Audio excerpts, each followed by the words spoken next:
poet and sociologist. Her work includes Daughters Are Diamonds, Honor, Shame and Seclusion, a South African perspective and memoirs for Kimaya. Is that correct? In her book, Sophia, she tackles the issue of abuse, which has been written and told in many different ways across the world. Sophia featured at the time of the Writer 2013 at the Word Fest at the National Arts Festival in Grahamstown, and will also feature this week at this year's Jersey Book Fair. Now, in the studio, we're joined by Shafinaaz Hassim to discuss her book, Sophia. Good morning to you. Oh, good morning, Elvis. Lovely to be on your show. Oh, wonderful. First and foremost, tell us about the book, Sophia. Well, as I said to you, it's, running the theme of domestic violence, which is very relevant in South Africa, especially at the moment. And it's my first attempt at a novel because I really felt that I needed to stretch and reach out to a bigger audience. My primary work is in gender biography as a social scientist. So it's been an interesting journey of debate. Yeah. What inspired you, though? I think I realized the urgency to write up the narrative of domestic violence.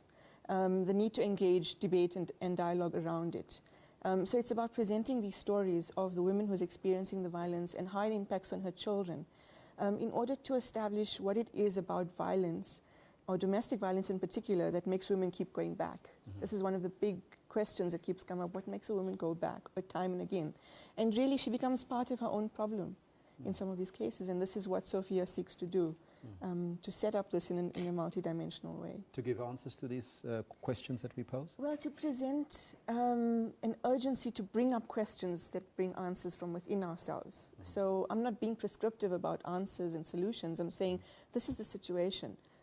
Use a mirror, reflect in it and see where the problem is and what we can do to resolve them. Who was it written for, though? For men or for women only? I'm discovering more and more that this book was written for whoever is meant to have it in their hands. And so I've had wonderful feedback both from women who've read the book as well as from men who say either they can identify with some of the text quite honestly, or that their frustrations that refer back and forth. There's Zareen and her husband who are in an abusive marriage, but then there's the foil of her brother and his wife who experience similar frustrations, but they don't resolve to actual violence, to physical violence. So a lot of this comes to the fore in the book, in the narrative, but especially what happens to the children. We often take for granted what happens to children in a situation and the kind of trauma that exists within a house and within the safe space of a home.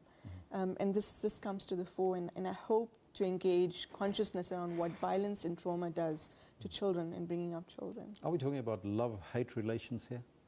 I think love-hate relationships are, by their very nature, love-hate relationships. But you don't go into a marriage thinking that it's going to be an abusive space. Yes. With the best of intentions, you marry for love and for all sorts of good reasons. But at some point, so it's difficult to call something an abusive relationship, but rather to say that abuse occurs within a relationship. And why does it occur? And how do we, intervene? And how do we form these interventions as a society, as a community, as individuals? We have that power to get involved and a responsibility in some way to get involved and make a difference. And when you talk about abuse, it's not just physical abuse you're talking about. Well, abuse comes through in so many ways. The majority of cases recorded are male on female violence, but it's, we have to establish that there is female on male violence as well. Abuse is emotional, financial as well. And as soon as you start to unpack all these various forms of abuse and violence within society, you start to look for ways in which we can change the tide and shift consciousness around how we construe violence and how we can actually create these shifts and make a difference. Now, what can people, book readers, book lovers, bookworms, learn from the character and experience of in the book, Sophia? Well, Sophia itself is not a character. It's part of the process of revelation that Zareen undertakes as the woman experiencing violence.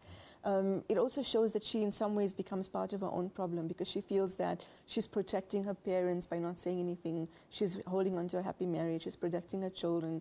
So all of these excuses come to the fore. But it's also very much linked to her own sense of self, her self-worth, that she is making this relationship work and it makes her successful in some way. And also, you know, she slowly realizes what this is doing to the children because she sees how they respond to her. A little boy is, you know, involved in his handheld games, and he comes up to her, 6 years old, and he says, "Don't worry, Mommy, Daddy's," you know, he just gets angry sometimes, but he'll be okay. Or her little girl who refuses to eat the food that she cooks because she thinks Mommy's being bad and so she needs to be punished.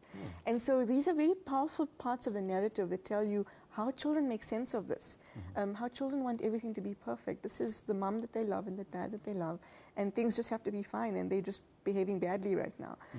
So these are the parts of the narrative that bring up the debates when I get into, you know, sort of launches and book discussions about what people have read. To ignite the urgency, like I said, to communicate around what different people experience from this. And how the excusing of violent behavior is a big part of our society and a big problem in our society. Now, Sophia, the book, the novel, featured at the Time of the Writer 2013, and of course at the WordFest at the National Arts Festival in Grahamstown, and it will feature this year at the Jozi Book Fair. I'm very excited about the Jozi Book Fair. Tell us more. I think it's fantastic what's happening with the Jozi Book Fair because Kanya College and the director of the Jozi Book Fair started something in 2009 as the first fair. And what they've established all these years later is a very powerful network and platform for talking about very serious issues, for engaging literacy. They've got a fantastic schools program on Friday morning. We're doing a blogging workshop for close to 300 students. They've got a whole number of both book corporates and small publishers and creatives and writers coming together, and a way to network with readers and writers in a way that says, look, this is what the stories we want to write. These are the stories we want to read about.